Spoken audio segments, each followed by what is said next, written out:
Assalamualaikum warahmatullahi wabarakatuh. Nama saya Rizky Almarhummatullah dengan NIM 4301002000118. Di sini saya akan menjelaskan 4 tema yang nantinya akan diuraikan kembali. Yang pertama adalah pentingnya pendidikan kewarganegaraan, yang kedua negara dan aspek-aspek kewarganegaraan, yang ketiga hubungan warga negara dengan pemerintah, yang keempat peranan warga negara dalam berbangsa dan bernegara. Yang pertama adalah pentingnya pendidikan kewarganegaraan.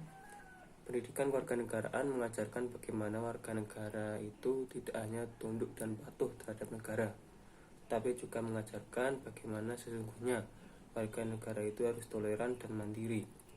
Hal ini membuat setiap generasi masa depan memiliki ilmu pengetahuan, pengembangan keahlian, dan juga pengembangan karakter publik. Pengembangan komunikasi dengan lingkungan yang lebih luas juga tercakup dalam pendidikan kewarganegaraan. Meskipun pengembangan tersebut bisa dipelajari tanpa menempuh pendidikan kewarganegaraan, akan lebih baik jika pendidikan ini dimanfaatkan untuk pengembangan diri seluas-luasnya. Pembelajaran pendidikan kewarganegaraan yang diimplementasikan dengan baik melalui perencanaan yang baik, pelaksanaan pembelajaran yang baik juga dapat memberikan sebuah landasan pembelajaran pada tujuan pendidikan serta pemantauan pembelajaran melalui evaluasi. Maka tujuan dari pembelajaran pendidikan kewarganegaraan dapat dicapai dengan baik serta mampu membentuk warga negara yang sadar akan hak dan kewajibannya sebagai bagian dari NKRI, serta merdeka yang tidak jadi beban bagi siapapun. Sehingga semakin berkualitas implementasi pentingnya pendidikan kewarganegaraan, maka akan semakin baik kesadaran mahasiswa sebagai bagian dari warga negara Indonesia yang memegang peranan penerus bangsa Indonesia. Yang kedua adalah negara dan aspek-aspek kewarganegaraan. Bentuk negara dikutip dari situs Kementerian Pendidikan dan Kebudayaan Kemendikbud. Untuk suatu negara dapat dibedakan menjadi yakni negara kesatuan dan negara federal. Negara kesatuan dalam negara kesatuan kedaulatan negara bersifat tunggal dan di dalamnya tidak terdapat negara bagian. Negara serikat federal kedaulatan di negara serikat atau federal berasal dari negara bagian, di mana sebagian kedaulatan tersebut diserahkan kepada negara federal. Bentuk-bentuk pemerintahan negara dapat dibedakan beberapa jenis, yakni autokrasi, oligarki, monarki, dan republik. Yang pertama adalah autokrasi, adalah negara yang diperintah dengan kekuasaan tunggal seperti raja atau diktator yang tidak dapat diganggu-gugat. Kedua adalah oligarki, yang berarti pemerintahan yang dijalankan oleh beberapa orang yang berkuasa dari golongan atau kelompok tertentu. Yang ketiga adalah monarki, bentuk pemerintahan yang kekuasaannya dipegang oleh raja atau kaisar. Pada sistem pemerintahan tersebut biasanya berlangsung sepanjang hayat. Yang keempat adalah republik, negara yang dijalankan berdasarkan prinsip kedaulatan rakyat yang dilaksanakan secara demokratis melalui pemilihan umum. Pendidikan kewarganegaraan memiliki ruang lingkup aspek persatuan dan kesatuan bangsa, norma hukum dan peraturan, hak asasi manusia, kebutuhan warga negara, konstitusi negara, kekuasaan politik, Pancasila, dan globalisasi. Untuk yang ketiga adalah hubungan warga negara dengan pemerintah. Negara sebagai suatu entitas atau abstrak yang tampak adalah unsur-unsur negara yang berupa wilayah dan pemerintah. Salah satu unsur negara adalah rakyat. Rakyat yang tinggal di wilayah negara menjadi penduduk negara yang bersangkutan. Warga negara adalah bagian dari penduduk suatu negara. Warga negara memiliki hubungan dengan negaranya. Kedudukan sebagai warga negara menciptakan hubungan-hubungan berupa peranan, hak, dan kewajiban yang bersifat timbal balik.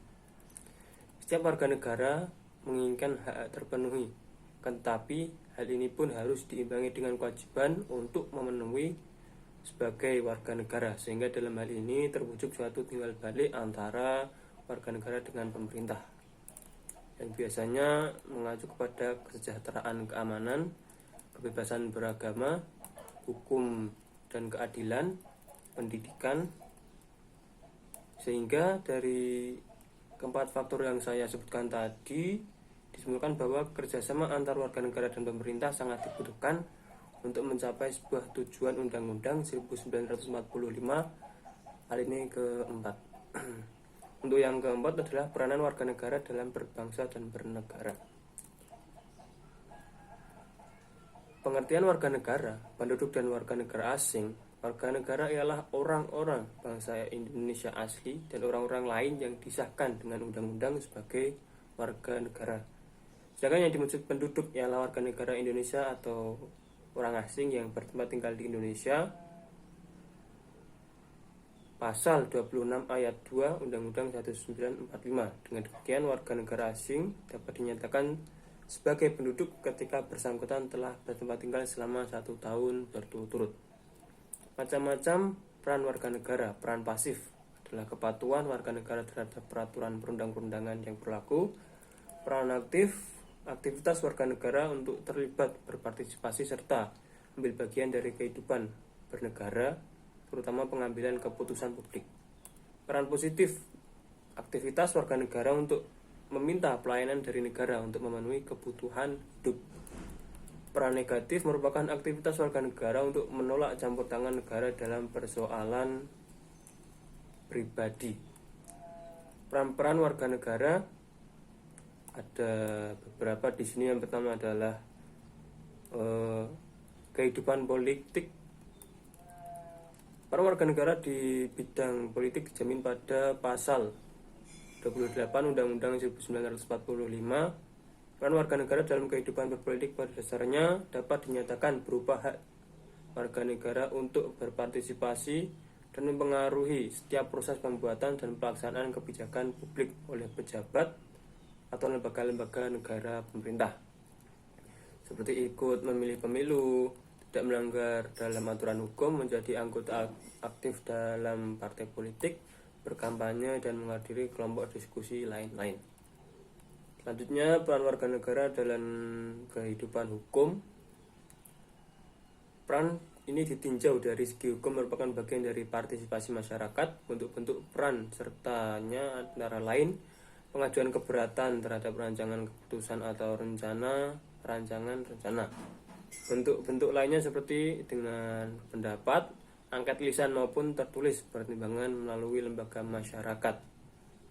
Peran warga negara ini di bidang hukum dapat dipahami dari ketentuan pasal 27 ayat 1 Undang-Undang 1945. Selanjutnya adalah peran warga negara dalam kehidupan ekonomi.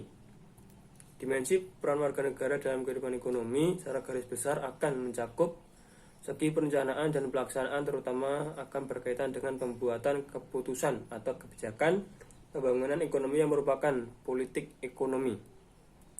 Contoh peran warga negara dalam bidang ekonomi: memberikan masukan agar politik ekonomi mampu mewujudkan demokrasi ekonomi, memberikan masukan untuk mengatasi sentralistis ekonomi, terwujudnya monopoli dan oligopoli yang dapat menyebabkan semakin banyaknya pengangguran. Selanjutnya adalah peran warga negara dalam bidang sosial. Dalam bidang sosial budaya meliputi bidang-bidang sebagai berikut: kesejahteraan sosial, kesehatan, agama, pendidikan, dan kebudayaan. Peran warga negara dalam bidang sosial dan budaya menghapus segala macam bentuk diskriminasi terhadap ras, ikut dalam pelaksanaan tiap kegiatan menyangkut sosial dan menghormati adanya keanekaragaman, melestarikan warisan budaya masyarakat dari adanya isu globalisasi. Selanjutnya adalah peran warga negara dalam kehidupan HAMKAM. Peran warga negara di bidang HAMKAM pada dasarnya merupakan pembelaan terhadap negara. Konsep pembelaan terhadap negara adalah keikutsertaan dalam upaya pertahanan negara. Upaya pertahanan negara meliputi mempertahankan kemerdekaan dan kedaulatan negara, keutuhan wilayah, keselamatan bangsa dari segala macam ancaman, wujud pembelaan terhadap negara berupa hak melalui pendidikan kewarganegaraan, pelatihan dasar kemiliteran wajib, pengabdian sebagai prajurit TNI, dan pengabdian sesuai profesi. Oke, sekian itu dari saya. Apabila ada salah kata saya mohon maaf. Saya akhiri. Wassalamualaikum warahmatullahi wabarakatuh.